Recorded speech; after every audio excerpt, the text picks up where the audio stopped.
Mountain of Roses, everyone. This is my video about prevention management.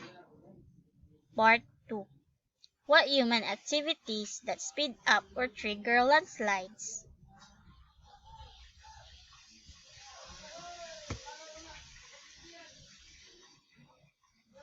How do human activities speed up or trigger a landslide? Landslide may be triggered by natural processes such as heavy rainfall and earthquakes.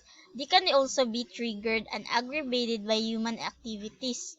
Clear cutting is a method done by logging companies to cut down every marketable tree from a selected area to harvest timber.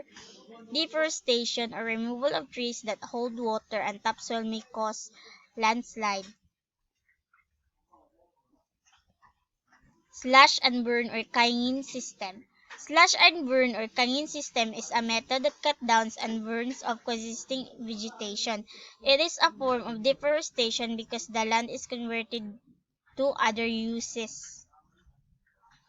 How do human activities speed up or trigger a landslide? Mining and quarrying operation use explosive and blasting techniques to break the rocks and gather or deposit the coastlands areas due to the vibration from the blast. Construction activities such as building of roads and railways may interfere or change the natural drainage of water. When there is heavy rainfall or flood, water may be moved to a different path which may saturate slopes and cause landslides.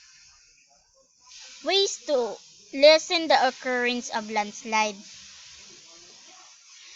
Instead of clear cutting, selective cutting can be adapted by logging companies to allow old trees to remain. This method cuts down mature or inferior kind of trees to encourage the growth of the remaining trees in the forest. Do alley cropping instead of slash and burn method. Alley cropping is a method of simultaneously growing an agricultural crop with tree crop, retaining soil fertility. Plant more trees with strong good structure that hold the soil together. Ways to lessen the occurrence of landslide. The government must set mining rules based on the evaluation of slope stability and landslide threats in the mining areas. Mining companies must follow these rules in case the obedience of temporary suspension of mining operation must be implemented. Avoid construction on steep slopes as this is not entirely possible. Evaluation of the area for the land development should be performed by engineers and geologists. Construct proper drainage away from the slope to control water accumulation and to avoid slope instability. During a construction, do not add unnecessary weight of fill materials to avoid overloading.